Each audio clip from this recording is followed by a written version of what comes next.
Welcome to Riders Live. I'm your host, Riders, and this is the 300th episode of Riders Live that I'm celebrating. I can't believe that I made it. This show is about hip hop, urban culture, and entrepreneurship. And if you're here listening, you already know that. If you're a new listener, that's what it is. So making it to 300 episodes, it's been a journey, y'all. The good, the bad, the ugly, mainly good. When I started, some of the biggest obstacles I ever had doing the show was the technical aspect of it. And if I could do things all over again, I would um, I would go on other shows. I have like 6 episodes in a stash before I release my first episode. And yeah, but the way that I did the show, it turned out it turned out right because I got listeners, people tap into the show. I got to meet a lot of great collaborators. I've had a lot of great discussions about hip hop with hip hop artists, indie artists, um, entrepreneurs. I got to talk to people about urban culture and what they got going on. And most importantly, I've been able to use my platform to help other artists by playing their music or whether doing interviews. And that's a good thing. I appreciate everybody that helped me in the beginning of my journey. The list is too many to name, but I appreciate y'all. Shout out to all my podcast colleagues that I be tapping in with on a regular basis, weekly basis, monthly basis, because life be lifing, y'all. That's it. But yeah, 300 episodes. It's my 300th anniversary. So it's other anniversaries going on right now.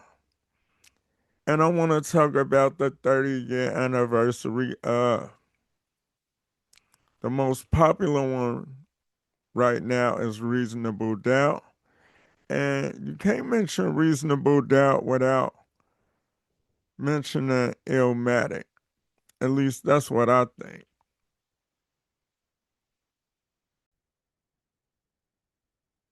You can't mention Reasonable Doubt without mentioning it was written. So I'm a connoisseur of music. So I don't want the Target to go get that cocaine white vinyl from Jay-Z, Reasonable Doubt. Like, if y'all know me, I collect vinyl. Vinyl is a piece of art. I'm an artist. And first of all, y'all let me know what y'all think Jay-Z best album is. To me, I think his best album is Reasonable Doubt. I love Illmatic. I think it's arguably the greatest hip hop album of all time, especially considering it was written and created by a 16-year-old at the time in spaces and different phases. But I think it was written as a better album than Illmatic commercially. That's what I think. It helped solidify Nas, it helped him get paid. So this 30-year anniversary of Reasonable Doubt. Shout out to Hov for selling out Madison Square Garden for 3 nights. Shout out to Hov for putting out the project independently. I know about that, y'all. And shout out to Hov for creating his best work.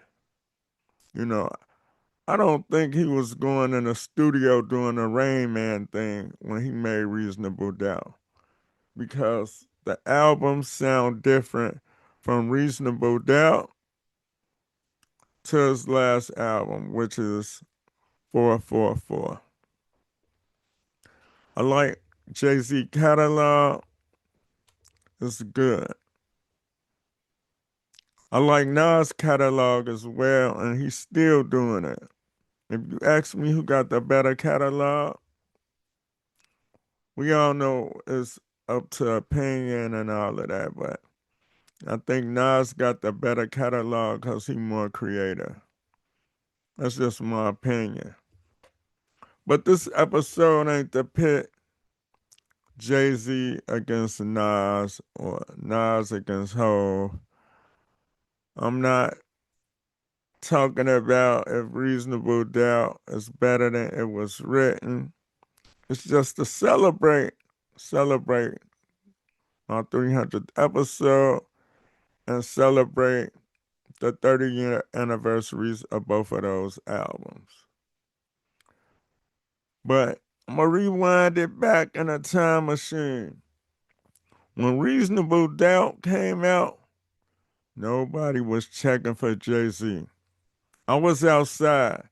Nobody was checking for Hov because you had it was written, it was out, it was number one for 4 weeks in a row on Billboard, and you had Pac out. You had Mobb Deep out. Now, mind you, these are Jay-Z predecessors on releases, so wasn't nobody really checking for Jay-Z. So if you happen to have an album or get it, you was like, damn, this shit cold. Hey, this shit tight, you know. And Jay-Z was coming from an angle where nobody else was coming from at that time. It was mature rap, mature mafioso, mature street tales.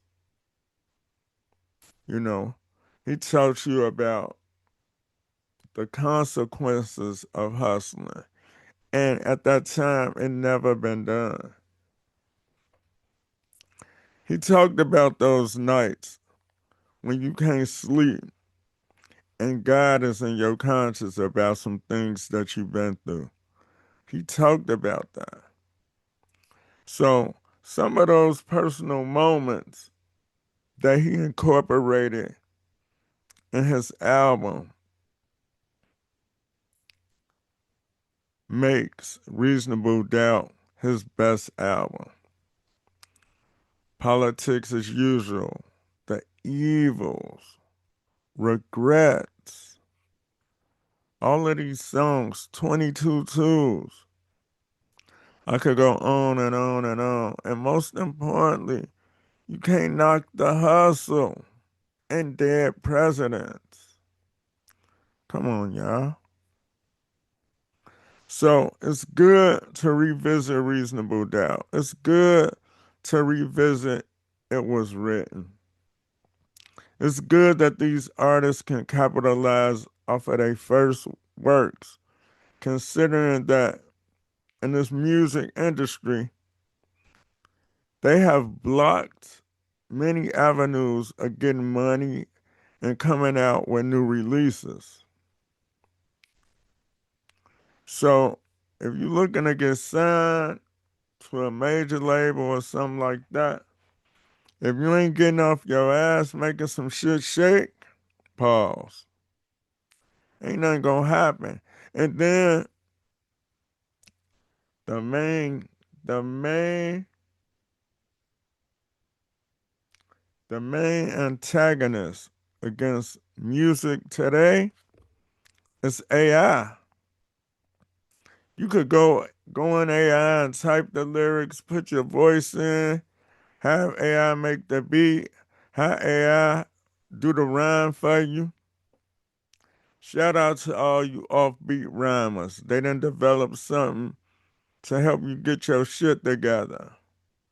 But AI ain't got no feeling. It ain't got no feeling. AI is a tool. Me, as far as the music go, the only tools that I'm using AI for is marketing, promotion, and some of the advanced tools that they have for mixing and mastering. That's it. But other than that, you won't be hearing no AI records from writers. That's just it. So I just wanted to touch on the 30-year anniversary of It Was Written and Reasonable Doubt and incorporate that in my 300th episode of Writers Live. So if I could do anything over again, I would do nothing. I would do nothing different but what I stated previously. I'll be a little more prepared. But I got my podcast legs. I got my podcast audience. Shout out to everybody that ever worked with me, everybody that ever gave me a chance in the podcasting, collaborating, advice, pulling me to the side, covering me, telling me what it is about this podcasting. I want to thank y'all. So I ain't want to do nothing too overboard or anything like that. I've been busy. I'm still working. I'm working on music. I'm working on the show. I'm working on the What's Poppin' podcast with me and my wife, Shane. I appreciate all y'all who listen and tap into that show. It's bi-weekly. Y'all go ahead and check that out. And yeah, this has been another episode of Writers Live, my 300th anniversary. Show me some love in the comments, y'all. This show could be nothing without you, the listener. Peace.